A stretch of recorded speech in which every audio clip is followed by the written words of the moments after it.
Bonsoir mes miracles, 25e défi, on arrive à la fin de ce premier cycle des 28 jours de gratitude. On recommence un nouveau cycle le 4 février, donc n'hésite pas à nous rejoindre sur le groupe WhatsApp ou Telegram, tu as le lien en bio avec toutes les explications. Et pour ce 25e défi, moi je l'aime vraiment beaucoup, c'est quelque chose que je fais très souvent. Ce 25e défi en fait va te demander d'activer ton radar à pépites.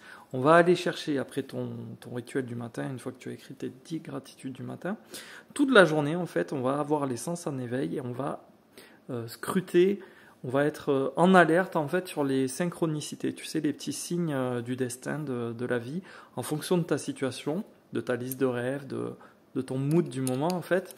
Tu vas avoir des signaux en fait qui vont être envoyés. Alors je sais pas, si par exemple tu as amorcé un rééquilibrage alimentaire, que tu as du poids à perdre et que tu croises quelqu'un qui est super bien gaulé, et ben, tu vois, ça peut être un petit signe de l'univers pour ta silhouette matérialisée à l'avance, tu vois. Ça peut être des choses comme ça. Moi, je le fais par exemple quand je croise un véhicule du SAMU, quand je suis au volant. Gratitude pour ma santé. Si demain tu croises des CRS, ne cherche pas. C'est juste que c'est la grève. Non, je déconne. Ça peut être gratitude pour ta sécurité.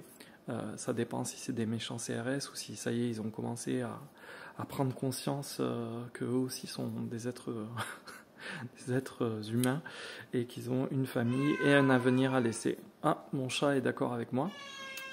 Oui, mon chat, j'arrive. Donc je continue. Il va là, tu vois, gratitude parce qu'en fait, il faut que j'y mette des croquettes et il faut que je lui fasse des caresses et je vais passer un très très bon moment avec lui. Donc oui, je disais les CRS, sauf si c'est Eurogène fort, mais là c'est encore un autre problème. Tu vois, ça peut être un sourire qui te laisse passer en caisse, gratitude pour le temps gagné. Ça peut être le contraire aussi, quelqu'un qui te laisse pas passer. La gratitude pour la leçon à tirer, c'est que ta patience nécessite d'être un 4x4, un tout-terrain. Et que ton bonheur ne peut pas être dépendant d'une personne âgée aigrie, au hasard, par exemple. Donc voilà, on va chercher les synchronicités du matin au soir, et tu verras, c'est assez sympa. Moi, pour la petite histoire, avant que je sois auteur, j'étais graphiste, et avant d'être graphiste à mon compte, j'étais graphiste pour une société. Je me posais la question en fumant une cigarette lors de ma pause sur le parking, je me posais la question de savoir si j'allais la quitter. Et au moment où je me suis posé la question, un camion est passé devant moi, un gros semi-remorque, et la remorque, la marque c'était Yes. Voilà. Amuse-toi demain toute la journée, mon miracle.